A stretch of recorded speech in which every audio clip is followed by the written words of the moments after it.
Pastors, theology students और मंडी के सदस्य जो इस पुराने और नए नियम की भविष्यवाणी और पूर्ति में जुड़े हैं, आप सबसे मिलकर अच्छा लगा।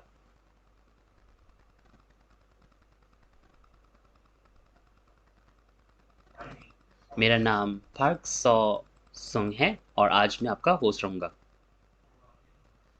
तो 8 महीने से शिनचन जी ऑनलाइन सेमिनार ये प्रकाशित वाक्य के भविष्यवाणी और पूर्ति के बारे में सेमिनार की गवाही दे रहा है और पुराने और नए नियम के सामग्री के बारे में भी हम गवाही देते हैं और पूरी दुनिया के विश्वासियों ने इसे सुना है और उन्होंने ये पुष्टि की है कि ये वचन जो है स्पष्ट है और उन्होंने इस बात की भी पुष्टि की कि परमेश्वर और यीशु आज शिनचन जी में हैं और आज पूरी दुनिया में बहुत सारे लोग लगातार हमारे साथ समझौता ज्ञापन MOU साइन कर रहे हैं। आपको 2019 में शिनचन जी ने जैसे 1 लाख लोगों का ग्रेजुएशन किया था, 1 लाख लोगों का, आपको याद होगा। तो ये बहुत सारे लोग इससे चकित हो गए थे। बहुत सारे मीडिया और प्रेस के लोग भी इससे बहुत सारे चकित हो गए थे। उसी प्रकार इस बार भी हम शिनचन जी के माध्यम से इस साल भी 1 लाख लोगों के ग्रेजुएशन की हम कामना करते हैं। तो ये भी एक बहुत बड़ी एक घटना होगी और इससे परमेश्वर का नाम रोशन हो। तो आज शिनचन जी के जो अध्यक्ष हैं मान ही ली, वो हमारे साथ हैं और आज वो हमें पुराने और नए नियम की जो भविष्यवाणी है उनकी पूर्ति के बारे में गवाही देंगे। तो चलिए आज का सेमिनार शुरू करने से पहले, जो कि पुराने और नए नियम की भविष्यवाणी की पूर्ति है, उससे शुरू करने से पहले चलिए प्रार्थना करते हैं। हे परमेश्वर पिता, हम तेरा धन्यवाद करते हैं जितने भी यहाँ सदस्य हैं और जितने भी पास्टर्स यहाँ जुड़े हैं और ये सेमिनार जो आज पुराने और नए नियम की भविष्यवाणी की पूर्ति के बारे में गवाही देता है, इसमें जितने भी लोग यहाँ आए हैं उनके दिलों को तू खोल और ये जीवन के वचन और वाचा के वचन जो कि हमारे शिनचन जी के जो अध्यक्ष हैं, जो मानही ली है, जो कि वो अगुए हैं जो यीशु के नाम से आते हैं, उनके माध्यम से ये वचन हमारे दिलों तक जाने पाए और हम सबको बहुत सारा अनुग्रह पाने पाए ताकि हम सब की अगुवाई स्वर्ग के राज्य और उद्धार की और अनंत जीवन की ओर होने पाए। हम विश्वास करते हैं कि तू हमेशा हमारे साथ होगा और ये सारी विनती हम यीशु मसीह के नाम से मांगते हैं, आमीन। तो सभी लोग, आपको क्या लगता है कि आपको क्यों लगता है कि केवल शिनचन जी आज प्रकाशित वाक्य के बारे में बिना बढ़ाए और घटाए स्पष्ट रूप से गवाही दे सकता है? आपको ऐसा क्यों लगता है? वो इसलिए है क्योंकि जो अध्यक्ष है, जो मान ही ली है, वे जीवित गवाह हैं और वो चरवाहे हैं जिन्होंने प्रकाशित वाक्य के पूर्ति के बारे में सारी चीजें सुनी और देखी हैं और वो आज हमारे साथ हैं। आज जो अध्यक्ष ली है परमेश्वर के वचन की गवाही देते हैं और उन्होंने ये जो खुली पुस्तक है, जो प्रकाशित वाक्य की खुली पुस्तक है, वो स्वर्गदूत के माध्यम से पाया और आज वो यीशु के जो दूत हैं, जो सभी कलीसियाओं के लिए गवाही के लिए भेजे जाते हैं, बाइबल की भविष्यवाणी के हिसाब से आज पूरे होते हैं। तो आज का जो भविष्यवाणी है, आज की जो गवाही है, वो किसी व्यक्ति की गवाही नहीं है, लेकिन ये स्वर्ग की ओर से हमें गवाही मिलती है, जो भविष्यवाणी के हिसाब से पूरी होती है। तो मैं आपसे विनती करता हूँ कि आप अपने दिल खोलें और जब आप इसे सुने तो हम बाइबल के साथ और परमेश्वर के वचन, यीशु के वचन के साथ एक होने पाएँ। मैं उसके लिए आपसे विनती करता हूँ। तो चलिए अब अपने अध्यक्ष मान हीली का हम स्वागत करते हैं, जो वाचा के पादरी हैं, जिसे यीशु ने सभी कलीसियाओं के लिए भेजा। तो चलिए उनका स्वागत करते हैं एक तालियों के साथ।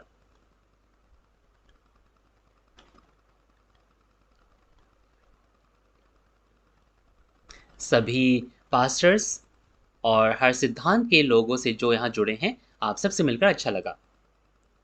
मेरा नाम ली मानही है और मैं शिनचन जी यीशु की कलीसिया का हूँ। आज मैं आप सबके साथ परमेश्वर के जो वायदे के वचन है उसके बारे में बात करना चाहूँगा। और आज हम सब लोग विश्वासी हैं, है ना? जो स्वर्ग के राज्य की कामना करते हैं। इसीलिए अब मैं परमेश्वर के वचन आपके सामने शेयर करूँगा। उससे पहले मैं थोड़ा-सा आपको अपना परिचय देना चाहूँगा। मैं कभी किसी सेमिनारी में नहीं गया और ना ही मुझे किसी ने पादरी के रूप में अभिषेक किया। मैं केवल परमेश्वर पर विश्वास करता था। और मुझे ये मोटिवेशन कहाँ से मिला कि मैं परमेश्वर पर विश्वास करूँ, है ना? तो कोई मुझ पर विश्वास नहीं करेगा, इसीलिए मैं उसके बारे में आपसे नहीं कहूँगा। इसीलिए मैं आज आपसे क्या बात करने जा रहा हूँ, किस बात की मैं गवाही देने जा रहा हूँ, वो ऐसी चीज़ें हैं जो मैंने देखी और सुनी हैं। सभी पास्टर्स आपने बहुत लंबा, है ना, बहुत मेहनती विश्वासी जीवन जिया है और आप परमेश्वर के वचन को जानते होंगे। क्यों? क्योंकि आप उसके बारे में गवाही देते आए हैं, सीखते आए हैं। लेकिन आज मैं जो गवाही दूँगा उसमें अगर कुछ भी गलत है, कृपया हमें बताएँ। आज मैं जिसके बारे में बात करना चाहूँगा, वो पुराने और नए नियम के भविष्यवाणी और उनके पूर्ति के बारे में मैं आपसे बात करना चाहूँगा। जैसे कि आप जानते हैं कि परमेश्वर ने सभी चीज़ों की रचना की, चाहे वो आकाश में हो, चाहे वो पृथ्वी पर हो। और परमेश्वर ने सभी चीज़ें आदम को दी, है ना? कि आदम उन पर क्या है, उनकी देखभाली करे, उन पर राज्य करे। लेकिन जो जो सृजित प्राणी में से एक था, जो साँप था, है ना? जो जंगली पशु था, उसने क्या किया? उसने आदम और हवा को भरमा दिया और आदम और हवा परमेश्वर से दूर हो गए और उन्होंने वो भले और बुरे का फल खाया। और फिर आदम क्योंकि परमेश्वर से दूर होकर शैतान के अंतर्गत गिर गया, इसीलिए शैतान के पास पूरा अधिकार जो है वो आ गया। इसीलिए इस दुनिया को परमेश्वर को छोड़ के जाना पड़ा। तो क्योंकि परमेश्वर इस दुनिया को छोड़कर चले गए, तो इस दुनिया पर कौन राज्य करता है? जी हाँ, शैतान। शैतान जो है अब तक इस दुनिया पर राज्य करता है, जिसने आदम और हवा पर भी राज्य किया। और क्योंकि ये अब तक चला आ रहा है, शैतान जो है पिछले 6000 साल से बाइबल के इतिहास से वो इस दुनिया पर राज्य करता आया है। और परमेश्वर जो इस दुनिया से चले गए हैं, वो अब तक इस सृष्टि में वापस नहीं आए हैं। लेकिन परमेश्वर ने बहुत सारे नबियों को, भविष्यद्वक्ताओं को भेजा ताकि वो सच्चाई बतला सके। और परमेश्वर जो उन्होंने खोया था उसे दोबारा पाना चाहते हैं, है ना?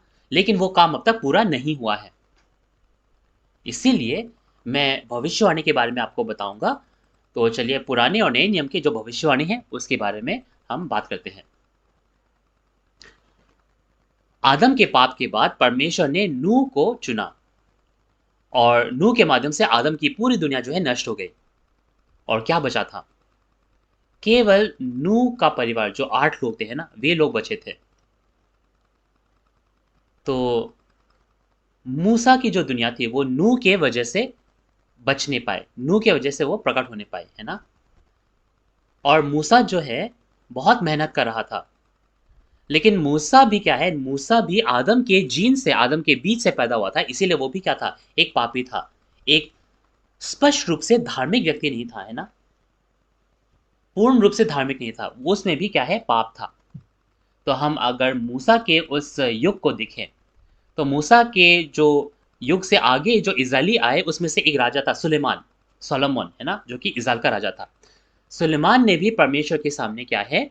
बुरा किया। आदम की नाई उसने भी पाप किया। सुलेमान ने क्या किया? आप उन 10 नियम में से पहला नियम क्या था? आप जानते होंगे। परमेश्वर ने कहा कि मेरे अलावा किसी और देवता की पूजा मत करना। जैसे आदम ने किसी और देवता की पूजा की, है ना?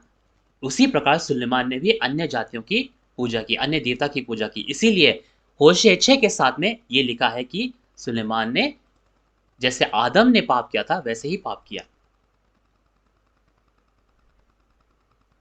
इसी प्रकार ये पूरी दुनिया जो है पापी होती आई है, आज तक ये कार्य चला है। तो हम जब पहले आगमन के समय पर देखते हैं, है ना, यीशु के समय पर देखते हैं, तो यीशु आए जैसे उनके बारे में भविष्यवाणी हुई थी। पुराने नियम की भविष्यवाणी के हिसाब से यीशु मसीह आए। आप यहेजकेल 3 में देखिए, यीशु जो मनुष्य के पुत्र थे, उन्होंने ये खुली पुस्तक खाई। और मत्ती 15 उसके 24 में ये लिखा हुआ है ना, यीशु मसीह ने क्या कहा कि मैं केवल खोई हुई भेड़ों, इज़राइल की खोई हुई भेड़ों के लिए भेजा गया। इस प्रकार यीशु जो भविष्यवाणी में थे, पुराने नियम की भविष्यवाणी में थे, वो प्रकट हुए। लेकिन उस समय पर जो इज़राइल के जो पादरी थे, उन्होंने क्या किया? उन्होंने यीशु को स्वीकार नहीं किया। यीशु परमेश्वर के पुत्र थे, परमेश्वर उनके साथ थे। लेकिन उस समय के जो पास्टर्स थे, पासवान थे, उन्होंने यीशु मसीह को ग्रहण नहीं किया। और उसके अलावा उन्होंने क्या है, क्योंकि उन्होंने यीशु को ग्रहण नहीं किया, उन्होंने परमेश्वर को ग्रहण नहीं किया और अंत में यीशु मसीह को मार डाला। यीशु मसीह को क्या कहा? यीशु मसीह को कहा कि वो राक्षसों का अ, राक्षसों का राजा है, वो एक पंथ है, विधर्मी है, ऐसा कहा। परमेश्वर के माध्यम से जो यीशु आए थे, यीशु ने अपने आने दूसरे आगमन के बारे में भविष्यवाणी की और वो मरकर दोबारा जीवित हुए और चले गए, है ना? और दूसरे आगमन के बारे में उन्होंने भविष्यवाणी की। तो अब ये यीशु मसीह का जो दूसरा आगमन है, ये कब होगा? यीशु जो लगभग 2000 साल पहले चले गए, ये कब वापस आएँगे? और किस रूप में वापस आएँगे? क्या वो आत्मा में आएँगे या शरीर में आएँगे? क्या आप नहीं सोचते ऐसा? जी हाँ, तो मैं आपसे किस बारे में बात करना चाहूँगा? आप जितने भी पासवान हैं, जितने भी पादरी हैं,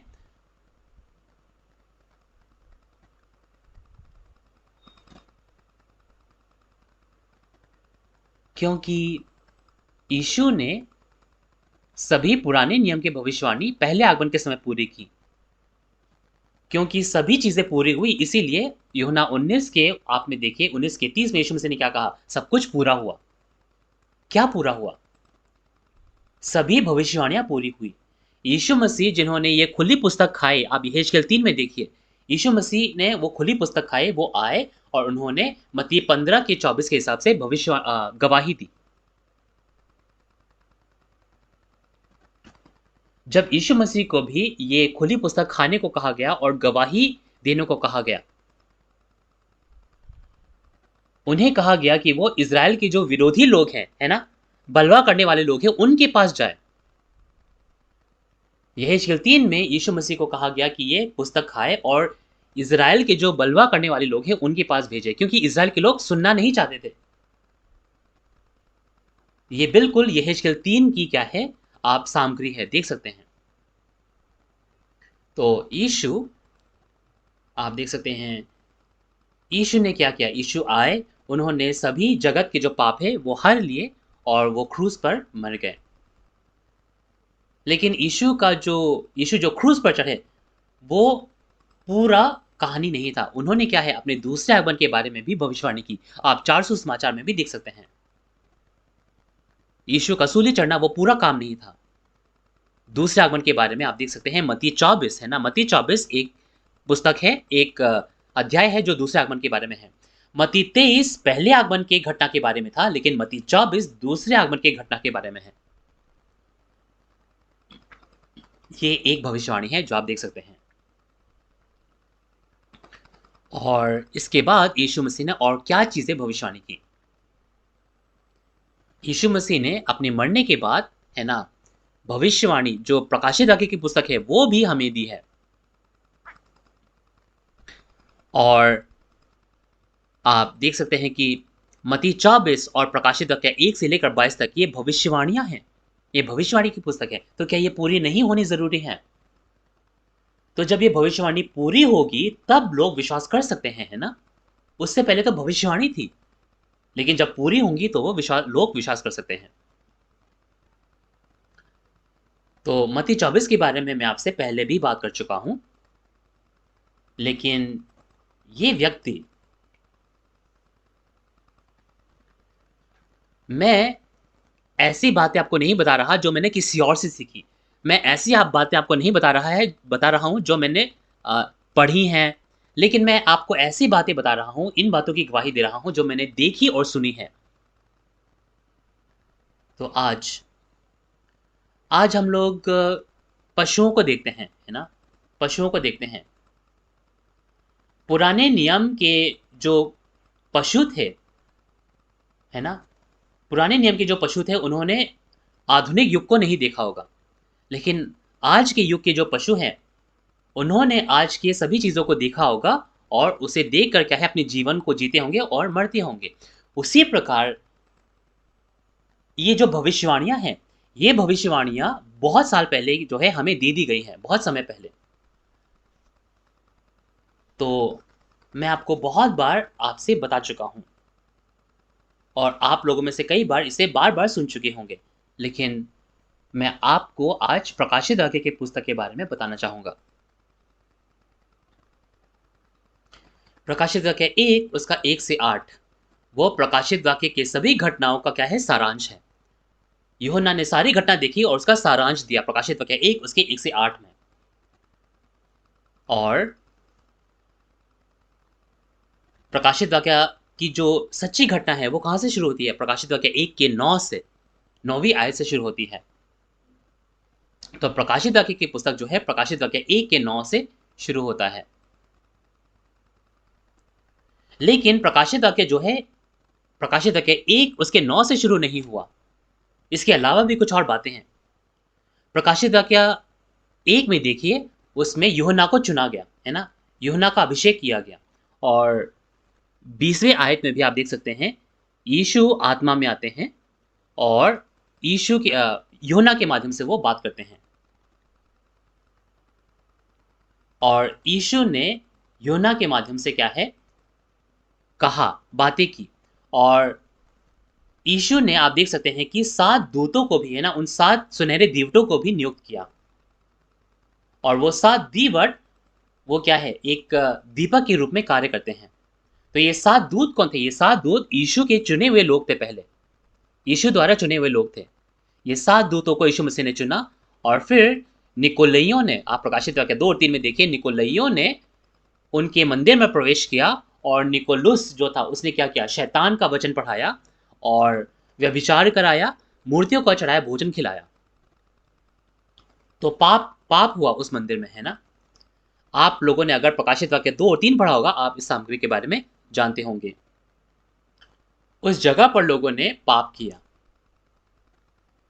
लेकिन ये जो 7 दूत हैं, है ना? जो मार्ग तैयार करते हैं, ये 7 दूत जो यीशु द्वारा चुने गए थे, ये मूर्तियों का चढ़ाया भोजन कैसे खा रहे हैं? ये शैतान का भोजन कैसे खा रहे हैं? क्या आप जानते हैं कि उनको किस तरह का भोजन मिला था? ये भोजन जो है आप प्रकाशित वाक्य 17 और प्रकाशित वाक्य 18 में देख सकते हैं। इसे व्यभिचार की मदिरा कहा गया है। ये वो भोजन है जो 7 दूत उस समय पर खा रहे थे। उन 7 दूतों ने व्यभिचार की मदिरा खाई और उन्होंने शैतान का भोजन खाया और उन्होंने क्या है? व्यभिचार किया, है ना? उन्होंने उस पवित्र आत्मा को ठुकरा दिया। यीशु मसीह ने उनको नियुक्त किया था, लेकिन उन्होंने बहुत सारे पाप किए। यीशु मसीह ने उन 7 तारों को, 7 आत्माओं को पृथ्वी में उन 7 दूतों के माध्यम से वो कार्य कर रहे थे। लेकिन उन 7 दूतों ने क्या है? पाप किया। तो अब क्या होना चाहिए? तो उसके बाद यीशु मसीह ने क्या है? आज्ञा दी कि उनको पत्र लिखो। आप प्रकाशित वाक्य 2 और 3 में देख सकते हैं, पत्र लिखने के लिए कहा गया। और पत्र लिखने के बाद यूहन्ना को कहा गया कि स्वर्ग में ऊपर आ, ऐसे करके। प्रकाशित वाक्य 4 में आप देख सकते हैं। तो मैंने उन 7 दूतों को नियुक्त होते हुए तो नहीं देखा था, लेकिन प्रकाशित वाक्य की पुस्तक आज ऐसे पूरी होती है। तो मैंने उन 7 दूतों के सभी जो अस्तित्व है उनको जाना है। मैं उन 7 दूतों को जानता हूँ, उनके चेहरे को जानता हूँ, उनके नाम को जानता हूँ, क्योंकि मैंने उनको पत्र लिखा है। यीशु की आज्ञा के अनुसार मैंने उनको पत्र लिखा, तो मैं उनके नाम जानता हूँ, उनके चेहरे जानता हूँ। क्या वो जीवित हैं? वो 7 दूत जीवित हैं? हाँ, वो जीवित हैं। 1 या 2 है जो अभी बीत गए हैं, लेकिन 7 दूत हैं, वो आप देख सकते हैं कि नियत रूप से आज ज़िंदा हैं। तो ये बहुत ही रोचक सामग्री होगी, है ना? तो आज मैं उनके चेहरे जानता हूँ, उनके नाम भी जानता हूँ, उन 7 दूतों को। और वो जो पत्र लिखे गए थे, मैंने लिखे हैं उन 7 दूतों को। तो क्योंकि मैंने लिखे हैं तो मुझे पता होगा, है ना? उन 7 दूतों के बारे में आप किनसे पूछना चाहेंगे? उन 7 दीवटों के बारे में। क्या आप उनसे नहीं पूछना चाहेंगे जिन्होंने जिन्होंने उनको पत्र भेजा, जिन्होंने उनके साथ समय बिताया, जो वो उनको जानते हैं? क्या आप उस व्यक्ति से नहीं पूछना चाहेंगे? तो उनको पत्र भेजने के बाद क्या हुआ? आप प्रकाशित वाक्य 4 में जाइए, है ना? तो यूहन्ना ने एक आवाज सुनी कि ऊपर आ। तो हाँ, यूहन्ना ऊपर गया। तो वो ऊपर जाने के बाद उसने क्या देखा? स्वर्ग में क्या देखा? उसने परमेश्वर का सिंहासन देखा और परमेश्वर की संरचना, परमेश्वर के संगठन को देखा। उन्होंने स्वर्ग में परमेश्वर की संरचना, अधिकार, उस सिंहासन को देखा। तो मैंने परमेश्वर के चेहरे को तो नहीं देखा, लेकिन मैंने क्या है, परमेश्वर के सिंहासन को देखा। और स्वर्ग में परमेश्वर के सिंहासन के सामने जो भी गतिविधियां हो रही थी, जो भी आवाज थी, जो गर्जन थे, है ना, जो बिजली की गड़गड़ाहट थी, वो सारी चीजें मैंने सुनी है। तो आपको क्या लगता है? तो प्रकाशित वाक्य के पूर्ति का प्रकाशित वाक्य के पूर्ति का वचन, ये परमेश्वर के सिंहासन के सामने इसका वर्णन किया गया है। परमेश्वर ने यह भविष्यवाणी की कि प्रकाशित वाक्य की पुस्तक पूरी होगी। प्रकाशित वाक्य की जो पूर्ति की घटना है वो 7 दूतों के नियुक्त करने के द्वारा शुरू होती है, और इसीलिए ये पहले से ही भविष्यवाणी कर दी गई थी। और क्योंकि ये पूरी होंगी, ये समझना और इसे पूरा करना, ये बहुत ही महान कार्य, बहुत ही बड़ा कार्य रहा होगा, है ना? बहुत ही मुश्किल कार्य रहा होगा। तो परमेश्वर, आप देखिए, इसे पूरा करने के लिए बहुत क्या है, व्यस्त है। इसीलिए कहा गया है कि सिंहासन के सामने, परमेश्वर के सिंहासन के सामने जो स्वर्गदूत कार्य करते हैं, है ना, वो क्या है, बिजली की तरह काम कर रहे हैं, गर्जन की तरह काम कर रहे हैं, इतने व्यस्त है वो।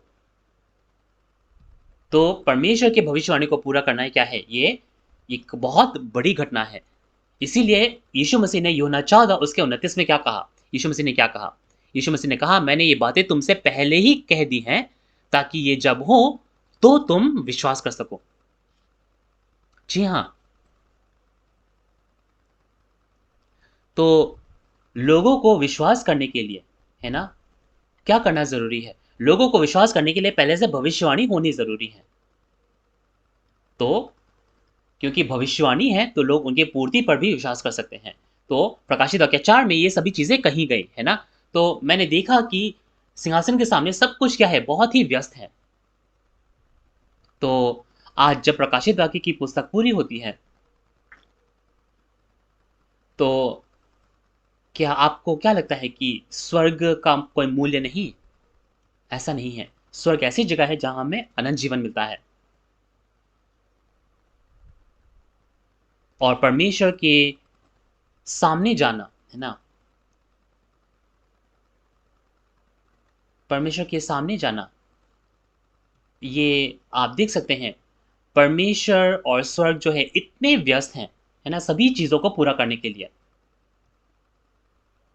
ये शायद हमारे उस आलस की वजह से है। तो क्या हमें इस कार्य को पूरा करने के लिए एक साथ नहीं आना चाहिए? क्या मेहनत नहीं करना चाहिए? तो हम विश्वास करते हैं या नहीं, वो आप देख सकते हैं कि हमें ये जानने की जरूरत है कि वो 7 दूत नियुक्त हुए थे, है ना, और 7 दूतों ने पाप किया। ये हमें जानकर उस पर विश्वास करने की जरूरत है। और हमें ये भी जानना है कि परमेश्वर और स्वर्ग बहुत ही व्यस्त हैं अपने सभी कार्यों को पूरा करने के लिए। परमेश्वर ने इन भविष्यवाणियों को बहुत पहले लिख दिया है, और आज जैसे लिखा है उसी प्रकार ये सारी चीजें पूरी होती हैं। तो स्वर्ग में जो है, स्वर्ग में केवल प्रकाशित वाक्य 4 नहीं, प्रकाशित वाक्य 5 भी दिखा गया। आप प्रकाशित वाक्य 5 की सामग्री को देखिए। वहां पे परमेश्वर के दाहिने हाथ में एक पुस्तक है जो 7 मोहरों से बंद है। लेकिन कोई था, है ना, क्या कोई था जो उन 7 मोहरों को खोले और उस पुस्तक के अंदर देखे? क्या कोई था ऐसा? कोई भी नहीं था। कोई भी नहीं था, चाहे वो स्वर्ग में हो, चाहे पृथ्वी पर हो, चाहे पृथ्वी के नीचे, कोई भी नहीं था जो उस पुस्तक के अंदर खोलकर देख सकता था।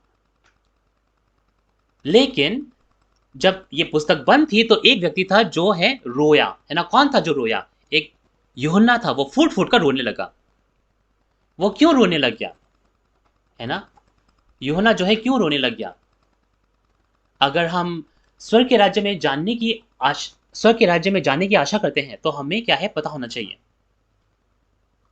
क्योंकि वो पुस्तक अगर बंद है, तो किसी को भी परमेश्वर के राज्य के जो भेद हैं, उसके बारे में पता नहीं चलेगा। वो जो पुस्तक है उसके अंदर क्या है? उसके अंदर परमेश्वर के राज्य, परमेश्वर के उद्धार और अनंत जीवन के भेद छिपे हुए हैं। तो अगर वो पुस्तक कोई खोल नहीं पाएगा, कोई देख नहीं पाएगा, तो उद्धार कैसे हो पाएगा? इसीलिए यूहन्ना जो है फूट-फूट कर रोने लग गए। लेकिन उनमें से एक जो अम, अ, प्राचीन थे, उनमें से यूहन्ना ने कहा कि दाऊद का जो मूल है ना? वो उसने जय पाया है और वो इस पुस्तक को खोलने योग्य है। एक वध किया हुआ मेमना जो दाऊद का माल है, वो योग्य है ना? और जिसने जय पाया, है ना? जिसने जय पाया वो इसे खोलने के योग्य है। तो प्रकाशित वाक्य 2 और 3 में भी देखिए, हमें क्या है? हमें जय पाने को कहा गया है। जय पाना बहुत ज़रूरी है, क्योंकि जय पाने के माध्यम से ही ये पुस्तक खोली जा सकती थी। प्रकाशित वाक्य 2 और 3 में भी जय पाने को कहा गया, 7 बार कहा गया। और कैसे जय पाया जा सकता है? प्रकाशित वाक्य 12 और उसके 11 में देखिए, कैसे जय पाया जा सकता है? मेमने के लहू और गवाही के वचन से, परमेश्वर के वचन से जय पाया जा सकता है। किस पर जय पाने की ज़रूरत है? प्रकाशित वाक्य में एक अजगर का समूह है, जो 7 सिर और 10 सिंग पशु का समूह है, उस पर जय पाने की ज़रूरत है। इसीलिए प्रकाशित वाक्य 2 और 3 में भी जय पाने को 7 बार, है ना? जय पाओ ऐसे करके 7 बार कहा गया। और अगर जय पाया जाएगा तो क्या मिलेगा? तो जय पाएँगे तो क्या मिलेगा? आशीषें मिलेंगी, है ना? आशीषें मिलेंगे, 12 आशीषें लिखी हुई है प्रकाशित वाक्य 2 और 3 में, जो जय पाने वाले को मिलता है। तो अगर ऐसी बात है, अगर आप भी जय पाते हैं, तो आपको भी जो वायदे के जो आशीषें हैं वो मिलेंगे, है ना? लेकिन अगर आप जय नहीं पाएँगे तो आपको आशीषें कैसे मिलेंगी? तो केवल स्वर्ग का राज्य जब पूरा होगा तभी तो परमेश्वर वापस आने पाएँगे, है ना? केवल हम परमेश्वर का नाम लेकर, आमीन कहकर, हालेलुया कहकर क्या स्वर्ग का राज्य पूरा हो जाएगा? तो हमें ये स्पष्ट रूप से जानने की ज़रूरत है। तो इस कार्य के लिए क्या है, मुझे अपना पूरा ज़िंदगी जो है दाँव पर लगाना पड़ा। यीशु मसीह ने ये पुस्तक ली, आप प्रकाशित वाक्य 5 में देखिए, यीशु मसीह ने ये पुस्तक ली और यीशु मसीह को ये पुस्तक लिए हुए कितना समय हो गया? लगभग 2000 साल हो चुके हैं, है ना? ये प्रकाशित वाक्य की पुस्तक को लिखे हुए लगभग 2000 साल हो चुके हैं। इसके बारे में आप सोचिए। उस समय पर जो प्रेरित यूहन्ना थे, जो यीशु के चेले थे, वो 2000 साल पहले मर चुके हैं। वे अब जीवित नहीं हैं, है ना? तो तब से आप गणना कीजिए, कितने समय है जो बीत चुका है, लगभग 2000 साल बीत चुके हैं। लेकिन आज 2000 साल बाद, है ना? 2000 साल बाद यीशु मसीह जो परमेश्वर के पुत्र थे, आप यूहन्ना 16 के 33 में देखिए, यीशु मसीह ने सभी संसार पर जय पाया है। क्योंकि उन्होंने जय पाया है, वे इस पुस्तक को खोलने के योग्य हैं और इनमें सभी जो घटनाएँ हैं, उनको पूरा करने में सक्षम हैं। तो जैसे लिखा गया है, वैसे ही सारी चीज़ें पूरी होती हैं। तो अभी भी मैं जैसे आपको सारी चीज़ें बता रहा हूँ, परमेश्वर इस दुनिया में नहीं है, अभी भी वो स्वर्ग के राज्य में है। वो आत्मिक उस स्वर्ग के राज्य में है। तो उनके स्थिति को समझते हुए, परमेश्वर के स्थिति को समझते हुए हमें वचन के बारे में ऐसे सोचने की ज़रूरत है। तो यीशु मसीह ने क्या किया? यीशु मसीह ने वो पुस्तक ली और प्रकाशित वाक्य 6 से उन्होंने एक-एक मुहर खोलनी शुरू कर दी। तो जब उन्होंने मुहर खोलनी शुरू की तो एक क्या है? घोड़ा आता है ना? अलग-अलग घोड़े आने लगे। तो प्रकाशित वाक्य 6 में 6 मोहरें खोली गई। 7 में से 6 मोहरें खोली गई। तो पूरी पुस्तक खुलने वाली है ना? थोड़ा-सा बचा है, एक मुहर बची है। तो प्रकाशित वाक्य 8 में जो आखिरी मुहर है, 7वीं मुहर, वो भी खोल दी जाती है।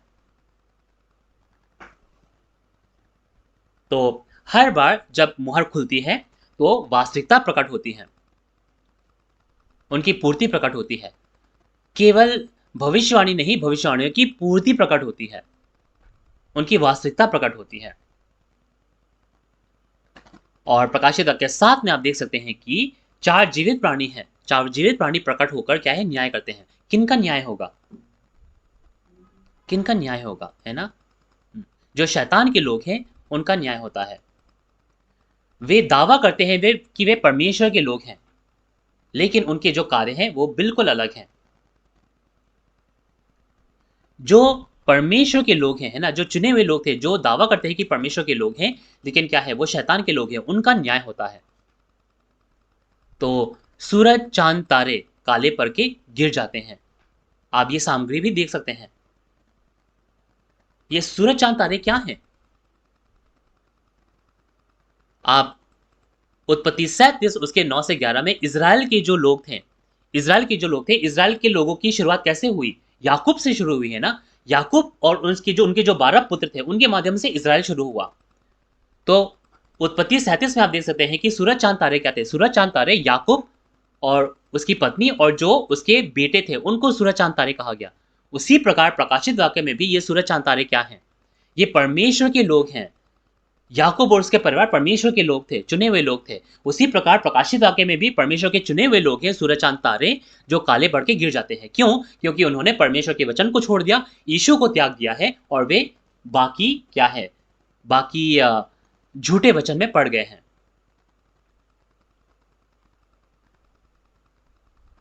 तो वे पहले आकाश में थे, वे पहले स्वर्ग में थे। आकाश ना, आकाश में सूरज, चांद, तारे थे वो, लेकिन वो धरती पर गिर चुके हैं और वो मांस में वापस चले गए हैं। उन्होंने विश्वासघात किया है।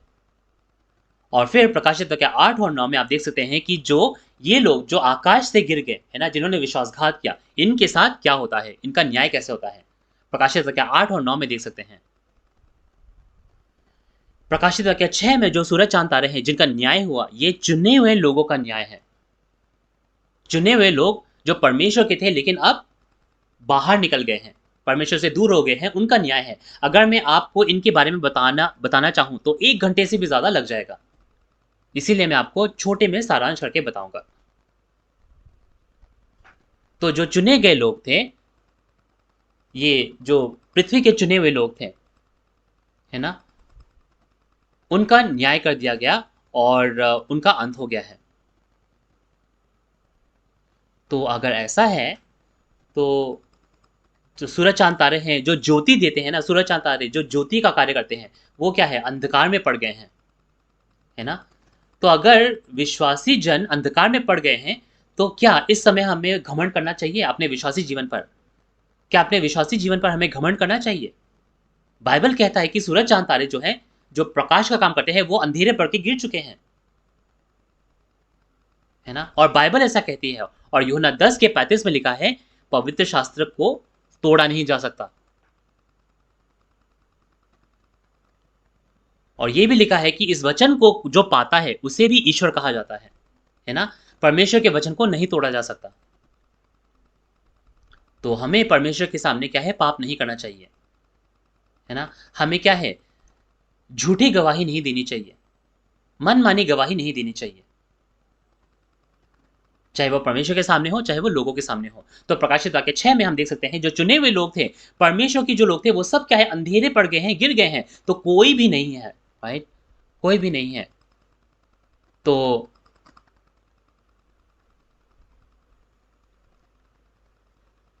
आज हम ये देखने की कोशिश करें कि ये सारी चीजें जो बाइबल में हम देखते हैं, ये बिल्कुल जैसे लिखा है उसी प्रकार से हमें गवाही दी जाती है। तो प्रकाशित वाक्य 6 में जो चुने हुए लोग थे, उनके न्याय होने के बाद प्रकाशित वाक्य 7 में क्या हो रहा है? प्रकाशित वाक्य 7 में वो जो 4 हवाएं हैं, उनको रोका जा रहा है। ये प्रकाशित वाक्य 7 में जो 4 हवाएं हैं, उनको इसलिए रोका जा रहा है ताकि परमेश्वर की जो जन है, परमेश्वर के जो सेवक हैं, उनके माथे पर परमेश्वर की मुहर लगाई जाए। इसीलिए उन हवाओं को रोका गया है।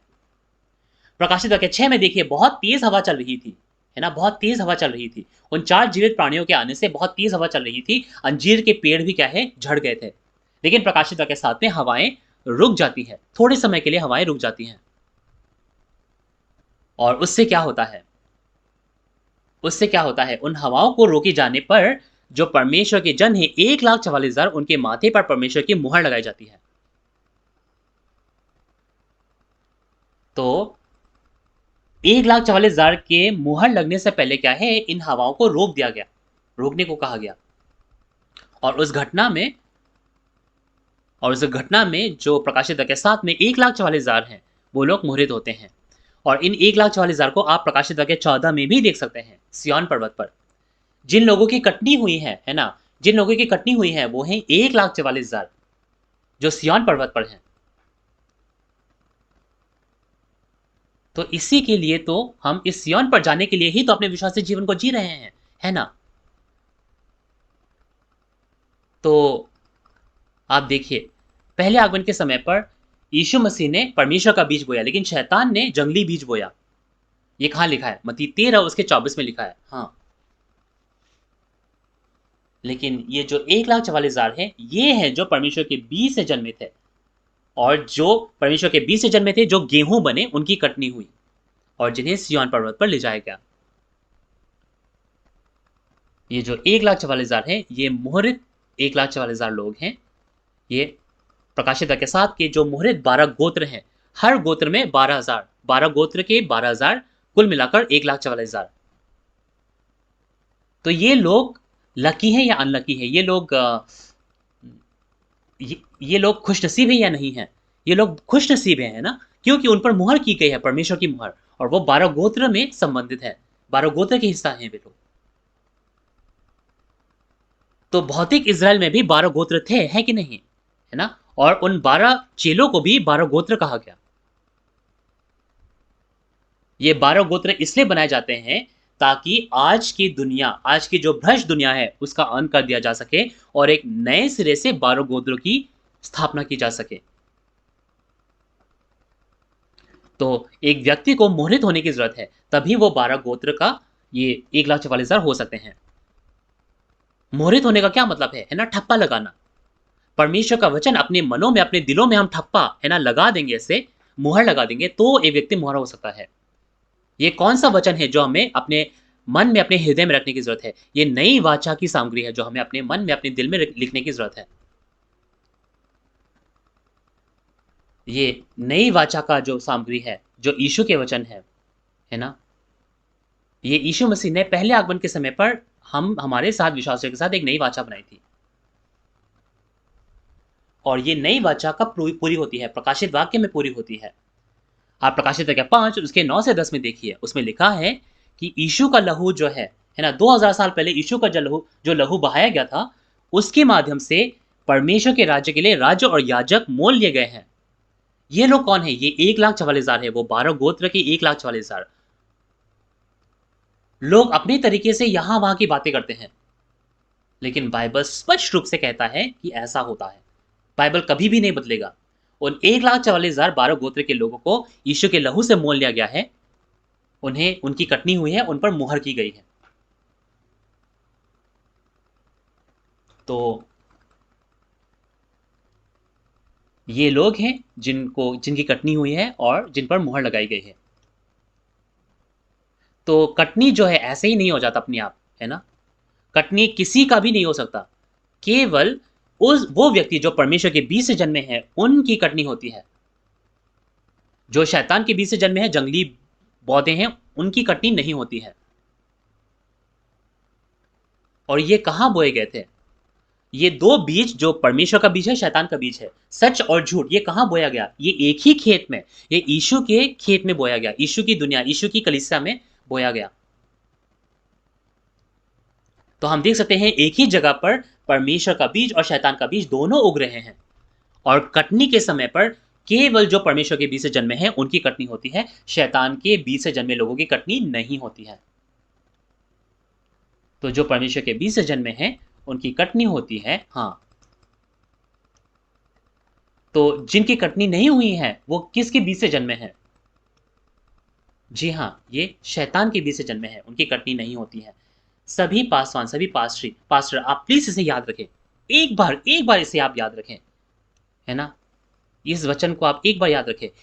चर्चों में, कलीसियाओं में 2 प्रकार के बीज बोए गए, लेकिन केवल जो परमेश्वर के बीज से जन्मे हैं उन्हीं की कटनी होती है। लेकिन जो बने उन्हीं कलीसियाओं में बने रहते हैं, है ना? वे वहीं पड़े रहते हैं। जंगली पौधे की तरह उनकी कटनी नहीं होती है, उन्हें वहीं छोड़ दिया जाता है। तो आपकी कलीसिया में भी, है ना? आपके संगठन में भी अगर बहुत सारे लोग स्वर्ग के राज्य में जाएँगे, तो कितनी अच्छी बात होगी, है ना? जो मैं आपसे ये वचन कह रहा हूँ, मैंने खुद नहीं बनाया है, मेरे खुद की सोच नहीं है। जिसके बारे में यीशु मसीह ने वादा किया, उन्हीं के बारे में मैं आज बतलाता हूँ। मैं केवल एक क्या है, एक सहायक हूँ, है ना? एक सलाहकार के रूप में मैं बात कर रहा हूँ केवल।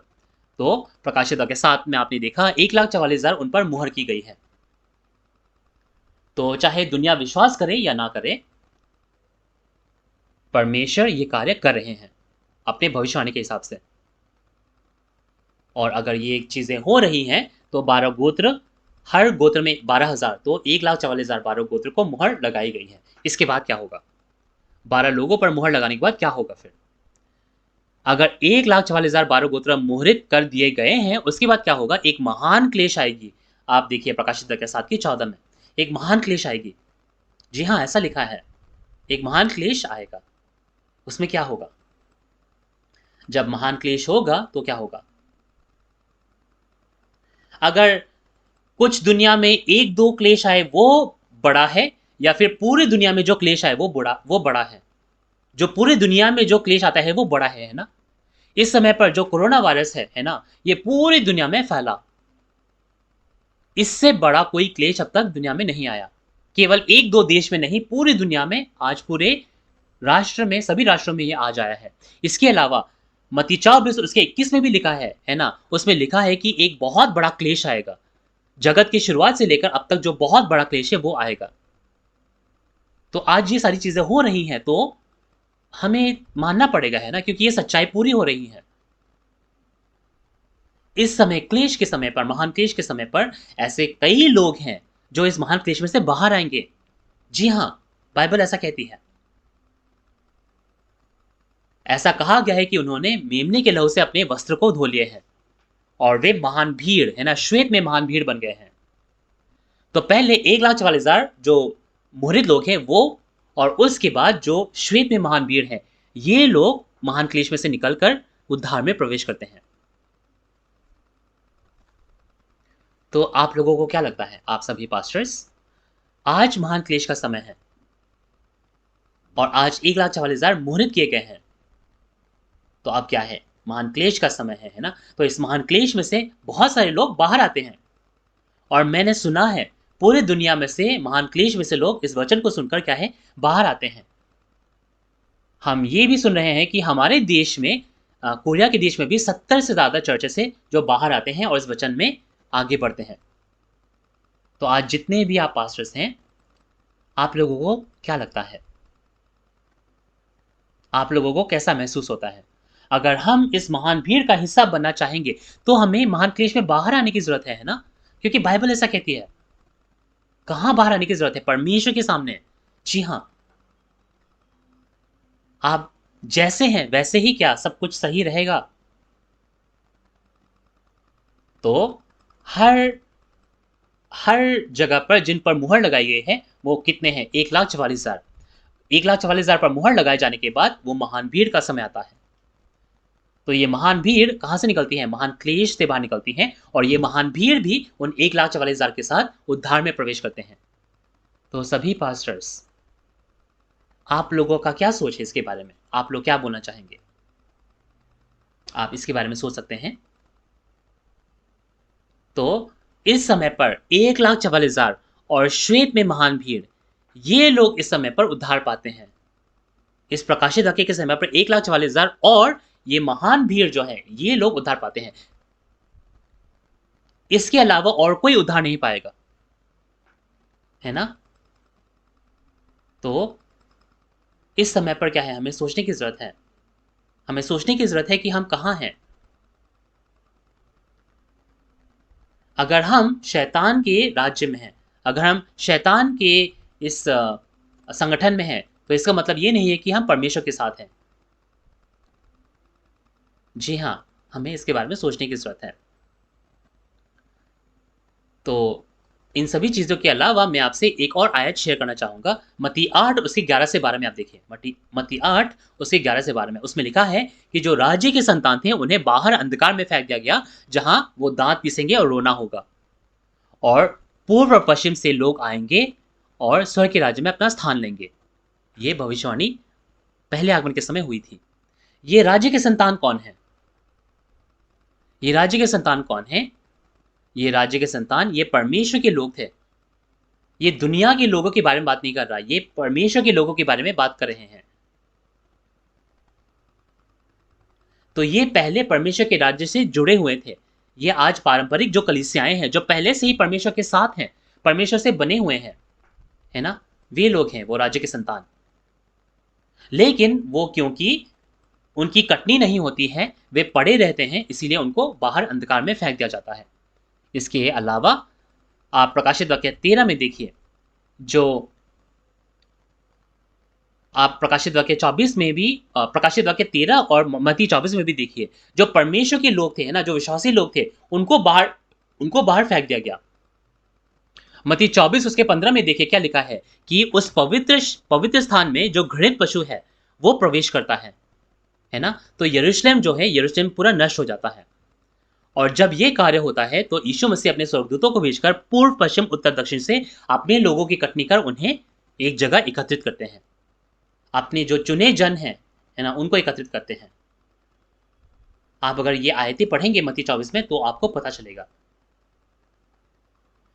तो राज्य के संतान जो हैं, है ना, जो पारंपरिक कलीसियाएँ हैं, है ना, जो भ्रष्ट हो चुकी हैं, उनका अंत हो जाता है और फिर जिनकी कटनी हुई है, वो पूर्व, पश्चिम से उनको एकत्रित करके उन्हें स्वर्ग में लाया जाता है और उन पर मुहर की जाती है ना? स्वर्ग क्यों कहा जाता है? स्वर्ग वो जगह है जहाँ यीशु है, स्वर्ग वो जगह है जहाँ परमेश्वर है। तो परमेश्वर के पास आना और यीशु के पास आना, वो है स्वर्ग में जाना, स्वर्ग में आना।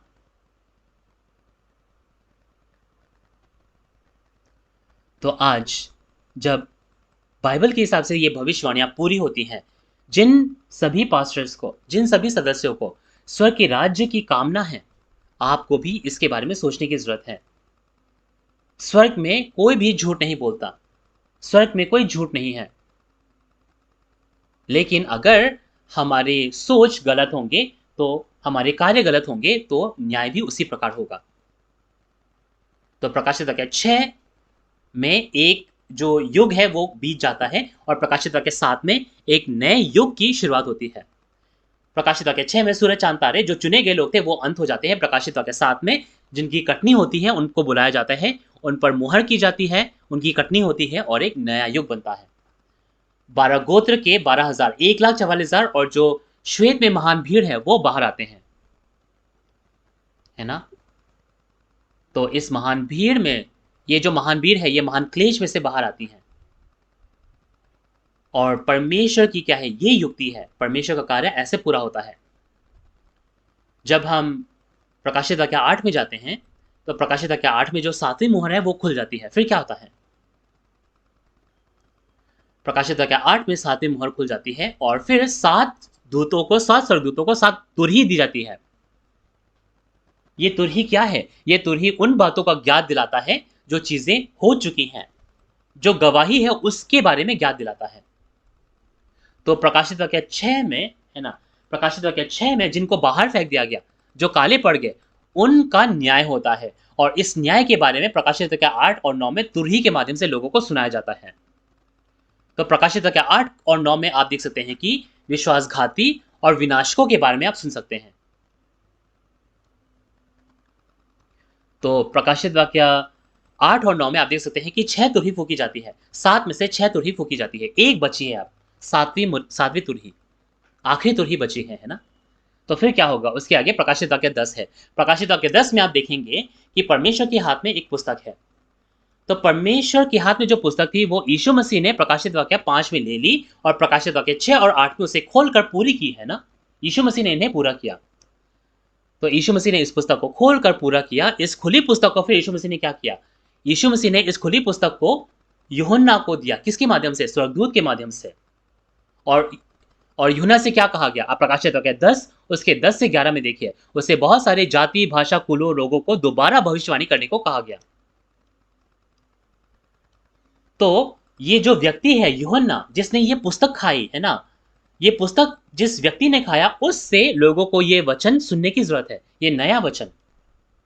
आप देख सकते हैं कि परमेश्वर के हाथ में ये पुस्तक थी, फिर ये पुस्तक यीशु के पास गई, यीशु ने उसे खोला और इसे स्वर्गदूत को दिया। स्वर्गदूत नीचे आकर ये पुस्तक इस व्यक्ति को देता है, और ये पुस्तक अब उस व्यक्ति के पेट में है। क्यों? क्योंकि उसने खा लिया। अब ये पुस्तक परमेश्वर के हाथ में नहीं है, यीशु के हाथ में नहीं है, स्वर्गदूत के हाथ में नहीं है, लेकिन इस व्यक्ति ने जिसे ये खाया है ना, जिसे खाया है। खाने का मतलब क्या है? उसने सुना है, समझा है।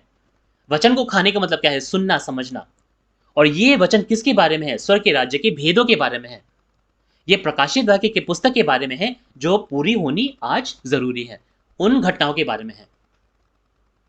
तो जिसके पास ये पुस्तक होगा, है ना, क्या वो इसके बारे में नहीं जानेगा? आप यहेजकेल 3 में देखिए, यीशु मसीह ने भी वो खुली पुस्तक खाई, और वो जो यहूदी थे, है ना, विश्वासघाती यहूदी लोग, उनके पास आए। उसी प्रकार आज भी बाइबल की भविष्यवाणी के हिसाब से एक व्यक्ति है जो ये खुली पुस्तक खाता है, और वो गवाही देता है, क्योंकि ये व्यक्ति गवाह है।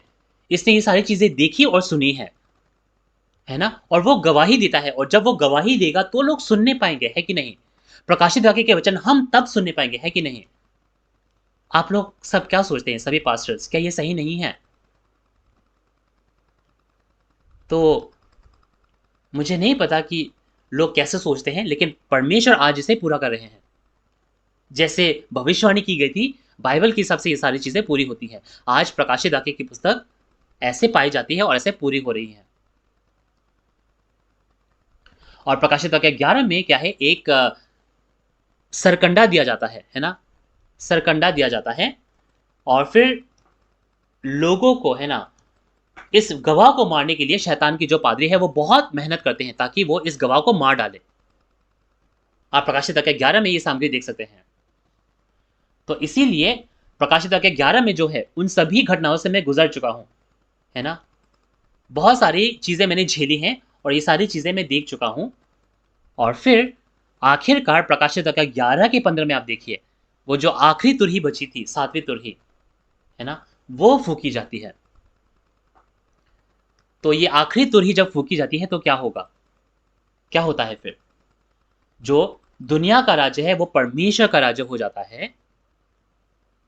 तो परमेश्वर का राज्य होने से पहले ये दुनिया का राज्य था, परमेश्वर का नहीं था। ये राज्य दुनिया का था, है ना, शैतान का था। लेकिन इस आखिरी तुरही के फूके जाने से, इस 7वीं तुरही से के फूके जाने से दुनिया का जो राज्य है वो परमेश्वर का राज्य बन जाता है। तो क्या ये अच्छा नहीं होगा कि आखिरी तुरही फूकी जाए और सारी चीजें परमेश्वर की हो जाए? तो ये जब तुरही बजाई जाएगी, 7वीं तुरही, है ना, ये क्या है? ये गवाही का वचन है। तो क्या हम सुनना नहीं चाहेंगे इस गवाही के वचन को? लेकिन इस देश में, कोरिया देश में, बहुत लोग क्या है, बहुत लोग सुनना नहीं चाहते हैं। वो केवल उत्पीड़न करना जानते हैं, सताना जानते हैं, खंडन करना जानते हैं। लेकिन धीरे धीरे धीरे, है ना, उनको जागने में थोड़ा सा समय लग रहा है, लेकिन धीरे धीरे धीरे लोग समझ रहे हैं। पहले लोग बहुत उत्पीड़न खंडन कर रहे थे, लेकिन अब धीरे धीरे क्या है, लोग सुन रहे हैं। लेकिन बाइबल ऐसा भी तो कहता है कि जो आखिरी होंगे वो प्रथम हो जाएंगे, और जो प्रथम है वो आखिरी हो जाएंगे, ऐसा भी कहा है ना। तो ऐसा लिखा भी है, इसकी वजह भी तो होगी। तो आप सभी लोग, चाहे हम विश्वास करें या ना करें, ये हम सब के लिए जरूरी है कि हम परमेश्वर के वचन को समझें। चाहे हम विश्वास करें या ना करें, हमें ये प्रकाशित वाक्य अब जानना जरूरी है कि नहीं? क्या आपको नहीं लगता कि हमें परमेश्वर के वचन पूरा जानने की जरूरत है? आप प्रकाशित वाक्य की पुस्तक के बारे में एक बार सोचिए। जो भविष्यवाणी उसमें लिखी है, ये भविष्यवाणी जब पूरी होती है और पूर्ति, है ना, वास्तविकता जब प्रकट होती है, तो जितने भी चीजें लिखी हैं, जो भी भविष्यवाणी है, क्या आज हम देख नहीं पाएंगे, हम सुन नहीं पाएंगे, है ना, हम उनको छू भी पाएंगे? आज वास्तविकता प्रकट होने पर भी जो विश्वास नहीं करते हैं, है ना, आज जो विश्वास नहीं करते हैं कि जो पूर्ति प्रकट हुई है, जो देहधारी हुए हैं, तो वो लोग किस पर विश्वास करते हैं फिर? आप खुद सोचिए। यीशु भी क्या है? यीशु भी वचन की देहधारी थे, है ना। यीशु पहले क्या थे? केवल वचनों में लिखे थे, लेकिन वो देहधारी हुए और उनको लोग छू सके, देख सके, है ना, उनसे बात कर सके। आप पहला यूहन्ना में भी देखिए, यीशु भी वचन की पूर्ति थे और लोग उसे देख सकते थे, सुन सकते थे, छू सकते थे। उसी प्रकार प्रकाशित वाक्य की पुस्तक आज पूरी होती है और भौतिक वास्तविकताएं प्रकट होती हैं, अस्तित्व प्रकट होते हैं और लोग आप क्या है उनको देख सकते हैं, सुन सकते हैं, छू सकते हैं। लेकिन जो उन पर विश्वास करते हैं वो है जो परमेश्वर पर विश्वास करेंगे, लेकिन जो विश्वास नहीं करेंगे, क्या मतलब है, वो लोग शैतान के लोग हैं। तो आज प्रकाशित वाक्य में भी क्या है, 3 प्रकार के अस्तित्व प्रकट होते हैं, है ना, विश्वासघाती, विनाशक और उद्धारकर्ता, ये प्रकट होते हैं। तो आज प्रकाशित वाक्य, चलिए अब प्रकाशित वाक्य 11 तक हमने पढ़ लिया है, तो प्रकाशित वाक्य 12 के बारे में चलिए आगे चलते हैं। प्रकाशित वाक्य 12 में आप देखिए, एक गर्भवती महिला है, एक स्त्री है जो गर्भवती है और वो बच्चा जनने को है, लेकिन एक अजगर है ना, जिसके 7 सिर और 10 सिंग है और वो इंतजार कर रहा है कि वो बच्चा कब निकले, है ना, ताकि वो उसे खा जाए। तो अब शैतान उसका इंतजार कर रहा है, इसका मतलब ये नहीं है कि अब बच्चा ऐसा ही पड़ा रहेगा, है ना, बच्चे को जन्म लेना जरूरी है ना, चाहे शैतान कुछ भी करे। जी हाँ, बच्चे को जन्म लेना जरूरी है, लेकिन ये अ, बहुत ही आश्चर्य की बात है ना। तो स्त्री ने क्या किया, स्त्री ने ये स्त्री जो है एक बच्चा जनता है और ये एक नर नर बच्चा है और इस नर बच्चे को एक लोहे का राजदंड दिया गया है, जिससे वो सभी जातियों पर, सभी राष्ट्र पर अधिकार करता है। अब ये अजगर जो है इस बच्चा को निगलने को है ना। अब ये अजगर इस बच्चे को निगलने को है, तो क्या होता है, एक युद्ध छिड़ जाता है, एक युद्ध छिड़ जाता है और ये नर बच्चा और उसके भाई क्या करते हैं, वो यीशु के लहू और गवाही के वचन से जय पाते हैं, वो जीत जाते हैं उस अजगर से, उसके जो सैनिक हैं, उनके जो लोग हैं, उससे वो जय पा लाता है। कैसे, ये जो नर बच्चा है, क्योंकि इसके पास गवाही का वचन है, वो सारी पूर्ति बता सकता है, तुम शैतान के हो, है ना, तुम शैतान के संगठन हो, तुम ये हो, उनकी सारी वास्तविकता वो जानता है, इसीलिए वो जय पाता है। और उसके जय पाने से क्या है, उद्धार और परमेश्वर का जो राज्य है, परमेश्वर का जो अधिकार है, वो स्थापित होने पाता है। इसीलिए प्रकाशित वाक्य 2 और 3 में 7 बार जय पाने को कहा गया। अधिकार पाने के लिए जय पाना जरूरी है। जब हम जय पाएंगे तभी शैतान का जो राज्य है वो खत्म हो सकता है और शैतान के राज्य के खत्म होने के बाद परमेश्वर का राज्य पूरा हो सकता है। 6000 साल बाद ये कार्य आज पूरा होता है। ये सारी सृष्टि पहले किसकी थी, परमेश्वर की थी, है ना, लेकिन शैतान ने इसे हड़प लिया। इसीलिए आज शैतान को, अजगर के समूह को हमें क्या है, बंद करके क्या है, कुंड में डालने की जरूरत है, तभी परमेश्वर का राज्य जो है पूरा होने पाएगा और ये प्रकाशित वाक्य 20 में पूरा होगा। तो आज जो ये प्रकाशित वाक्य की पुस्तक है, ये अनंत जीवन का भोजन है, ये अनंत जीवन का भोजन का पुस्तक है। तो इस भोजन को खाना, इस पुस्तक के वचन को खाना, ये उचित समय पर भोजन है, ये अनंत जीवन का भोजन है। लेकिन शैतान का जो भोजन है वो व्यभिचार की मदिरा है। आप प्रकाशित वाक्य 17 और 18 में देख सकते हैं, ये भले और बुरे के ज्ञान का वो फल है। और ये भी लिखा है कि सभी राष्ट्र, प्रकाशित वाक्य 18 में देखिए, सभी जातियां उस व्यभिचार की मदिरा में क्या है, मतवाली हो गई हैं। लेकिन केवल जो 1,44,000 हैं, जो सिय्योन पर्वत पर हैं, जो मेमने के साथ हैं, जिनकी कटनी हुई है, वे लोग एक नया गीत गा सकते हैं, है ना। ऐसा लिखा है कि वो लोग एक नया गीत गा सकते हैं।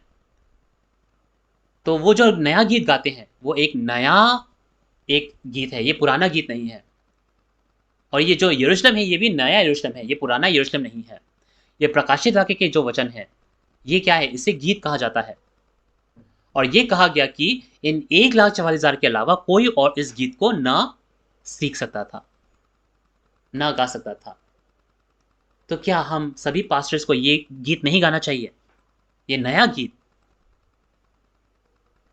है ना। प्रकाशित वाक्य बिना बढ़ाए घटाए सच्चाई जो है, हमें इसे क्या जानना नहीं चाहिए। ये वो नया गीत है जो आज हमें गाने की जरूरत है। ये लिखा गया है कि केवल जो 1,44,000 है वो इस नए गीत को गा सकते हैं। और प्रकाशित वाक्य 5 के 9 में देखिए, है ना, प्रकाशित वाक्य 5:9 में यीशु मसीह ने जब वो पुस्तक ली तो एक नया गीत गाया गया, वो पुराना गीत नहीं था। इसीलिए ये नया गीत जो है हमें सीखने की जरूरत है और इसका प्रचार करने की जरूरत है। जी हाँ, तो आज प्रकाशित वाक्य 12 के बाद प्रकाशित वाक्य 13 में क्या होता है, शैतान उस तंबू के मंदिर में, है ना, उस मंदिर में प्रवेश करता है और लोगों पर अपना जो छाप है, अपना जो अंक है वो लगा देता है। तो किन पर ये शैतान का छाप लगता है और उस व्यक्ति का नाम क्या है जो ये छाप लोगों पर लगाता है? शैतान का छाप लोगों पर, ये जो व्यक्ति है ये कौन है? मैंने ये देखा है, प्रकाशित वाक्य 13 की घटनाएं मैंने देखी हैं। उस दिन में मैं वहां था। नहीं तो मैं भी क्या है, मैं भी झूठा ठहरूंगा, है ना। जो मैंने नहीं देखा है उसके बारे में मैं अगर गवाही दूंगा तो क्या है, मैं भी झूठा ठहरूंगा। मैं आपको उन बातों के बारे में बता रहा हूं जो मैंने देखी सुनी है। प्रकाशित वाक्य 22:8 में देखिए, उसमें लिखा है, मैं वही यूहन्ना हूं जिसने ये बातें देखी और सुनी है। तो यानी कि एक व्यक्ति ने देखा होगा, है ना, प्रकाशित वाक्य की सारी चीजें एक व्यक्ति ने देखा होगा। इसीलिए आज मैं ये गवाही आपको देने आया हूं। आप प्रकाशित वाक्य 15 में अगर जाएंगे तो जो लोग प्रकाशित वाक्य 12 में जय पाते हैं वो लोग एकत्रित होते हैं, प्रकाशित वाक्य 15 में एकत्रित होते हैं। और क्योंकि वो लोग कांच के समुद्र के तट पर एकत्रित होते हैं, है ना। ये कांच का समुद्र क्या है, ये कांच का समुद्र आप देख सकते हैं प्रकाशित वाक्य 4 में भी है। ये कांच के समुद्र के सामने एकत्रित हुए हैं, यानी कि ये लोग परमेश्वर के सामने एकत्रित हुए हैं। और ये एक ऐसा मंदिर है, ये मंदिर जहां ये लोग एकत्रित होते हैं वहां सभी राज्य आकर दंडवत करेंगे। प्रकाशित वाक्य 15:4 में देखिए, सभी जातियां आकर, सभी राष्ट्र आकर उस मंदिर में क्या है, दंडवत करेंगे। वो कौन सा मंदिर है? वो मंदिर है जहां वो है जो लोग जय पाते हैं। इसके अलावा प्रकाशित वाक्य 15:5 में देखिए, इस जगह को क्या कहा गया? इस जगह को साक्षी के तंबू का मंदिर कहा गया। यानी कि जिन लोगों को आज गवाही सुननी है उनको इस मंदिर से, इस साक्षी के मंदिर से सुनने की जरूरत है ना। जब तक आप सुनेंगे नहीं तो कैसे विश्वास करेंगे? बाइबल भी हमसे कहती है कि हम क्या है, इस साक्षी के तंबू के मंदिर में, उस कांच के समुद्र में, उस जय पाने वालों से ये गवाही सुन सकते हैं। क्या हमें ये सभी चीजें जाननी जरूरी नहीं है? ये प्रकाशित वाक्य के वचन परमेश्वर का नियम है, परमेश्वर की व्यवस्था है और ये अनंत जीवन की वचन है। इसीलिए कहा गया है इस व्यवस्था में से, नियम में से कुछ बढ़ाना घटाना नहीं, कुछ न बढ़ाना न इसमें से निकालना, क्योंकि ये परमेश्वर का क्या है, नियम है। तो प्रकाशित वाक्य 15 में जो लोग जय पाते हैं वो लोग कांच के समुद्र के सामने एकत्रित होते हैं और उनको क्या है, उनको एक कटोरा मिलता है। जो लोग जय पाते हैं उनको स्वर्गदूत चुनते हैं और उन्हें कटोरा मिलता है। क्या है कटोरा? इस कटोरे में कोप का कटोरा है, ये परमेश्वर का कोप इसमें भरा हुआ है। और ये लोग प्रकाशित वाक्य 16 में जाकर जो मंदिर है जहां विश्वासघाती लोग हैं और विनाशक है उन पर उंडेल देता है। परमेश्वर का कोप जो है उस राज्य पर जहां विश्वासघाती और विनाशक है उन पर उंडेल दिया जाता है। और ऐसे करके इनका न्याय होता है, बाबुल का न्याय ऐसे होता है। और क्योंकि प्रकाशित वाक्य 15 में, प्रकाशित वाक्य 12 में ये लोग लड़ते हैं, जय पाते हैं, इसीलिए परमेश्वर की जीत पूरी होती है। तो अब मैं यहां अंत करना चाहूंगा। और कई चीजें हैं जो मैं आपसे कहना चाहता हूं, लेकिन मैं आपसे ना भी कहूं तो आप लोग जानते होंगे, तो मैं ज्यादा आपसे नहीं कहूंगा। तो आज जो वचन हमने सुना है ना, जो हमें दिया गया, हम बाइबल में से देखें, जांचें। अगर कुछ गलत है तो प्लीज आप मुझे बताइए। इस व्यक्ति ने सारी चीजें देखी और सुनी है, मैंने देखी और सुनी है, इसीलिए प्रकाशित वाक्य में जो विश्वासघाती हैं उनके नाम जानता हूं, उनके चेहरे जानता हूं। और जो विनाशक हैं उनके नाम में जानता हूं, उनके चेहरे में जानता हूं, उनके अस्तित्व को मैं जानता हूं। जी हां, जो 7 दूत हैं जिनको यीशु मसीह ने चुना, मैं उनके चेहरे जानता हूं, उनके नाम जानता हूं, उनको अच्छे से मैं जानता हूं। बिना देखे कोई ऐसे गवाही कैसे दे सकता है? इसीलिए क्या है, कहा गया है कि इन जो भी चीजें हैं जो तूने देखी है इसकी गवाही दो, मरते दम तक, है ना, मरते दम तक इसकी गवाही दो, ऐसा कहा गया। तो जैसे सच्चाई प्रकट होती है उसी प्रकार हमें गवाही देनी ज़रूरी है। जी हाँ, हम सब लोग अपने विश्वासी जीवन को क्यों जी रहे हैं? ताकि हम स्वर्ग के राज्य जाने पाएँ। आप लोग इतना मेहनत कर रहे हैं वचन पढ़ाने के लिए और मैं ये जानता हूँ, अपनी सेवकाई के लिए कितनी मेहनत कर रहे हैं। परमेश्वर भी जानते हैं। मैं और आप हम सब लोग एक हैं, है ना? मुझे ये पुस्तक दी गई और मुझे ये गवाही देने को कहा गया। इसीलिए इस व्यक्ति ने जो देखा सुना है वो मैं गवाही आपको दे रहा हूँ। तो हम सब लोग स्वर्ग के राज्य में एक साथ जाने पाए, है ना? हम मेरे पास भी, इस व्यक्ति के पास भी वही बाइबल है, वही यीशु है, वही परमेश्वर है जो आपके पास है। क्या हम सबको हमारी आशा में एक नहीं होना चाहिए? क्या हम सब की आशा एक नहीं होना चाहिए? क्या हम सबको स्वर्ग के राज्य नहीं जाना चाहिए? है ना? हमें एक होना चाहिए। जी हाँ, तो चलिए एक नारा लगाएँ, है ना? हम परमेश्वर में एक हो, यीशु में एक हो, इसीलिए हम सब एक हैं। We are one. सबको बहुत-बहुत धन्यवाद।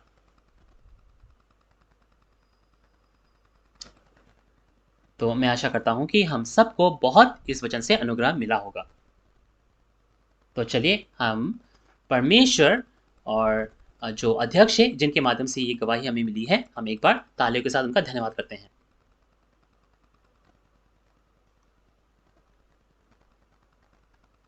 तो आप परमेश्वर जो सृष्टिकर्ता है, उन्होंने क्योंकि ये हमें मूल्यवान समय दिया, उनको हम धन्यवाद के साथ एक प्रार्थना समर्पित करते हैं। हे परमेश्वर पिता, हम आपका धन्यवाद करते हैं। हम आपका धन्यवाद करते हैं कि हमने आज ये भविष्यवाणी के वचन, जो वायदे के वचन थे, जो हमारे अध्यक्ष जो यीशु के दूत के रूप में आए, उनके माध्यम से हमें मिलने पाता है। कृपया ये वचन हमारे दिलों में तू मुहरित कर, अंकित कर और हमारे ज्ञान को भी तू खोल। हम विनती करते हैं कि हमारे विश्वासी जीवन की अगुवाई करने के लिए और हमें स्वर्ग के राज्य अनंत जीवन को पाने के लिए तू हमारी अगुवाई कर, हमारा मार्गदर्शन कर। हम सब लोग स्वर्ग के निवासी बनने पाएँ। जितने भी लोग इस सेमिनार के कार्य में जुड़े हैं, जिन्होंने मेहनत की है और जो लोग यहाँ पूरे सच्चे दिल के साथ आए हैं, उनकी तू रक्षा कर और उन पर और तू स्वर्ग की आशीष बरसा। ये सारी विनती हम यीशु मसीह के नाम से मांगते हैं। आमीन।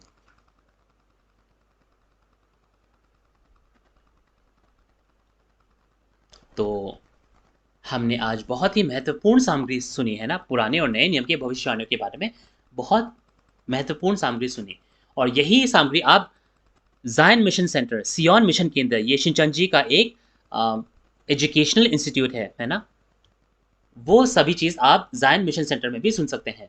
ये हम अपने जो कोर्स है, जो कि प्राथमिक, माध्यमिक और उच्च स्तर, इन एलिमेंट्री, इंटरमीडिएट और एडवांस कोर्स में आप ये सभी वचन को विस्तार से सुन सकते हैं। तो अगर आपको आज के सेमिनार के बारे में कुछ पूछना है या शिनचैन जी के बारे में या सिद्धांत के बारे में आप कुछ पूछना चाहते हैं, वचन के बारे में आप पूछना चाहते हैं, तो इन दिए गए नंबर्स, इन दिए गए गोत्र के नंबर पर आप कभी भी संपर्क कर सकते हैं। हम आपसे विस्तार में बात करने की कामना करते हैं।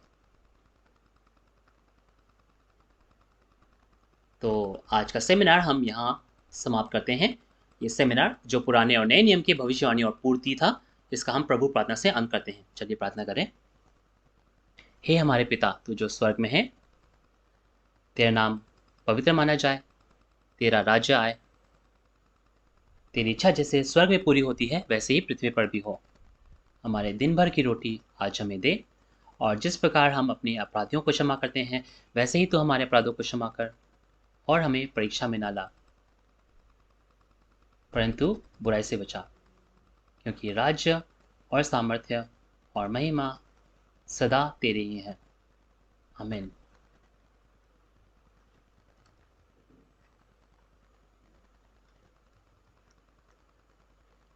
तो आज जितने भी लोग यहाँ जुड़े, आप सबका बहुत बहुत धन्यवाद।